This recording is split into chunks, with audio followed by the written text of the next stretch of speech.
यह सृष्टि जितनी सुंदर है उतनी ही विचित्र व अद्भुत भी है।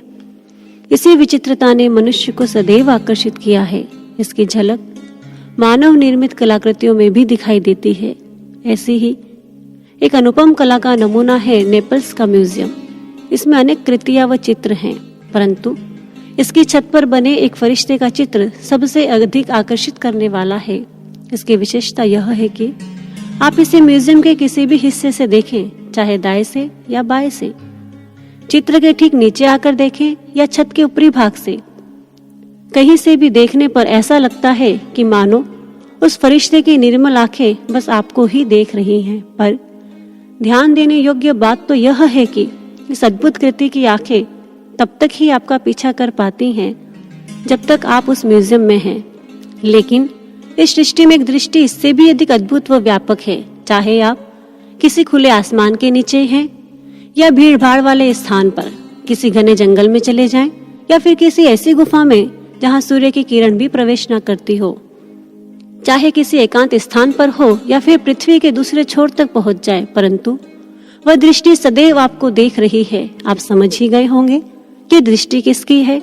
सृष्टि की नियंता, सर्वव्यापक, इस धराधाम पर निराकार ईश्वर के साकार स्वरूप सतगुरु की दृष्टि निरंतर हमें देख रही है। साधक उस व्यापक दृष्टि का अनुभव सदैव कर पाते हैं जो निरंतर हर पल हर दिशा से उसकी ओर निहार रही है। कहते हैं यह संसार असंख्य संबंधों की मांगों से गढ़ा हुआ है। इन संबंधों में सबसे पक्का एवं अलौकिक रिश्ता है एक गुरु एवं शिष्य का। संसार के अंदर बहुत से संबंध जुड़ते हैं, लेकिन उनकी एक सीमा होती है। यहाँ तक कि माता पिता के संबंध की भी एक सीमा होती है। माता पिता की दृष्टि अपनी संतान पर तब तक होती है जब तक वह उनके अंग संग है। तब तक ही वह अपनी संतान को सुरक्षा दे पाते हैं, उनके सही व गलत कर्म पर नजर रख पाते हैं। लेकिन सतगुरु की दृष्टि सर्वव्यापी है। वह हमारे बाहर व भीतर दोनों ओर झांकती है। अगर एक शिष्य मार्ग से भटकने लगता है तो वह दृष्टि हमारा मार्गदर्शन करती है। परमार्थी व श्रेष्ठ कर्म करने पर हम पर स्नेह व ममता की वर्षा करती है। वहीं पर अनुचित व गलत कर्म करने पर हमें घूरती भी है। तभी तो कहा कि गुरु की दृष्टि सर्वव्यापी है। वह हमारे भीतर उठने वाले विचारों को भी जानती है। सतगुरु जो हृदय के पार देखने की दृष्टि रखते हैं, तभी तो किसी ने बहुत सुंदर कहा, सर्वज्ञाता की दृष्टि हृदय के पार देखती है। जिस पर भक्ति का महल खड़ा हो वो आधार देखती है। कितनी तड़प कितनी प्यास लिए उसको पाने आए हो, भाव समर्पण की पूंजी कितनी उसे चढ़ाने आए हो। विषयों से खाली मन और श्रद्धा का मंजर देखती है। सर्वज्ञाता की दृष्टि हृदय के पार देखती है। माता पिता भी अपने पुत्र के इतना समीप नहीं होते जितने समीप गुरुदेव हुआ करते हैं। शिष्य के हृदय आसन पर गुरुवर ही विराजमान होते हैं। गुरु जो शिष्य के अपने से भी अपने हुआ करते हैं, वह हर ओर अपने प्राण आधार अपने गुरुवर को ही देखता है। इस प्रकृति के भीतर भी उसी का रूप नजर आता है। तभी तो वह कहता है, नजरों को उठाकर देखा चांद में तू नजर आया, नजरों को झुकाकर देखा भीतर भी तुझे पाया। नदियों की बहती धारा के कलकल ने भी तेरा ही स्वर सुनाया, बहती पवन के झोंकों ने भी तेरा ही एहसास कराया। सृष्टि के कण कण में तेरी ही छाया है, तुझे पाकर मैंने ये जाना कि इस धरती में, अंबर में, चंदा में, नदियां में, सर्वत्र बस तू ही तू समाया है।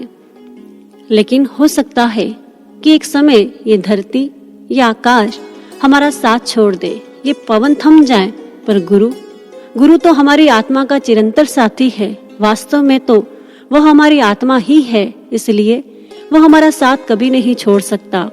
स्वामी विवेकानंद जी के जीवन की घटना, उनका अनुभव गुरु की सर्वव्यापी दृष्टि का प्रमाण है। समय वह था जब उनके गुरुदेव श्री रामकृष्ण परमहंस ठाकुर देह त्याग चुके थे, पर गुरु का शाश्वत संबंध देह की सीमाओं में सीमित नहीं होता। पंचभूत आकार ना होने पर भी गुरु सदा अंग संग रहा करते हैं। उनकी दृष्टि सदैव अपने शिष्य पर रहती है। वेस्ट में जब स्वामी विवेकानंद जी एक सभा में गए, वह उस सभा में पहुंचे। उनके पहुंचते ही हजारों सभासदों की दृष्टि उनकी ओर खींची चली गई, पर इन आकर्षित आंखों में तो कुछ प्रशंसकों की थी तो कुछ विरोधियों की भी थी। यह समाज का नियम है, जब सत्य अपना डंका बजाता है तो असत्य को अपनी सत्ता छिनती दिखाई देती है। ऐसे में वह व्यग्र व विचलित होकर सत्य का दम घोट देना चाहता है। ऐसे ही असत्य के पक्षधर स्वामी जी के विरोधी भी सभा में मौजूद थे। औपचारिकता निभाते निभाते अचानक स्वामी जी को थकान महसूस हुई, मानो गहरी निंद्रा उन पर सवार होने लगी। उन्होंने साथ खड़े एक दो सभासदों से अपनी यह स्थिति कही। एक महानुभव कुछ खास ही उत्सुक हो उठे। उन्होंने स्वामी जी को सुझाव दिया, इस स्थिति में आपको कुछ पीना चाहिए। हाँ, आपको कुछ मीठा पीना चाहिए, आप तुरंत स्फूर्ति का अनुभव करेंगे। स्वामी जी को भी अपना रक्तचाप गिरता महसूस हुआ, इसीलिए वह शरबत पीने को मान गए। उस व्यक्ति ने तुरंत अपने मित्रों को नेत्रों से संकेत दिया। वे गए और एक शरबत का ग्लास ले आए। उस व्यक्ति में न जाने क्यों इतनी उत्तेजना थी कि उसने उस ग्लास को स्वामी जी के लगभग होठों से ही लगा दिया। स्वामी जी मुस्कुरा दिए, गिलास पीछे हटाते हुए दोनों हाथों में थाम लिया। व्यक्ति ने हतप्रभ होकर पूछा, क्या हुआ, आप पीते क्यों नहीं? स्वामी जी बोले, हमें तो बस प्रसाद ही खाने पीने की आदत है। और इतना कहकर उन्होंने नेत्र मूंदे और सुमिरन किया। ऐसा करते ही उनकी बाह्य चेतना विलुप्त होने लगी। उन्हें लगा जैसे कोई उनकी बाह पकड़कर बाहर की ओर ले जा रहा है। वह शरबत को हाथ में लिए उस सभागार से बाहर आ गए, यही सोचकर कि भीड़ भाड़ से दूर बाहर बगीचे में आराम से बैठकर पीऊंगा। लेकिन अभी चलते हुए बगीचे की ओर आ ही रहे थे कि तभी आसपास के लोगों की चेतना उनके भीतर से विलुप्त हो गई। श्वेत चांदनी का घेरा उन्हें घेरता चला गया। इस वृत्त की परिधि बढ़ती गई और इसमें एक मानव आकृति दिखने लगी। वह आकृति पहचान में नहीं आ रही थी, पर अपने से भी अपनी भाषित हो रही थी। धीरे धीरे वह छाया स्पष्ट होती गई। जानते हैं वह छाया किसकी थी? वह थे स्वामी विवेकानंद जी के गुरुदेव ठाकुर रामकृष्ण परमहंस।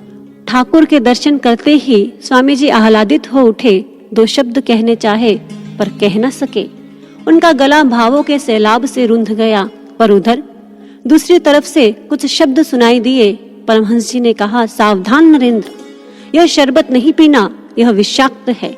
इसमें उन लोगों ने विष मिलाया है। विरोधियों द्वारा तेरे प्राण हरने के लिए षड्यंत्र रचा गया है। फेंक दे इसे नरेंद्र, इसे फेंक दे। स्वामी जी की आंखें छलछला गई।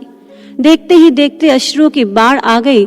संसार की किसी भाषा में वे शब्द नहीं थे जिनसे वे अपने गुरु की धन्यता को प्रकट करते। बस इतना ही बोले, आप यहाँ भी ठाकुर, मेरे अंग संग। ठाकुर ने हाथ उठाकर आशीर्वाद दिया और अंतर ध्यान हो गए। गुरु विष्णु शास्त्रों के इस दावे को सत्य सिद्ध कर गए। स्वामी जी की चेतना पुनः बाहरी लोक में लौट आई। उन्होंने उस गिलास को एक कूड़ेदान में फेंक दिया। आंसू पोंछे वापस सभागार में लौट आए, उस विशाल सभा का हिस्सा बनने के लिए, जहाँ हजारों की भीड़ में भी वे नितांत अकेले थे।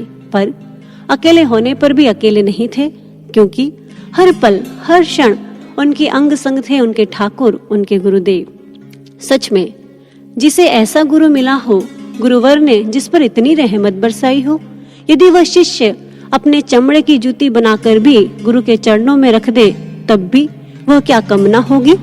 ऐसा लगता है कि जन्मों जन्म गुरु की चाकरी करने पर भी एक शिष्य उनके दिए का शुद्ध तो क्या मूल भी नहीं उतार सकता।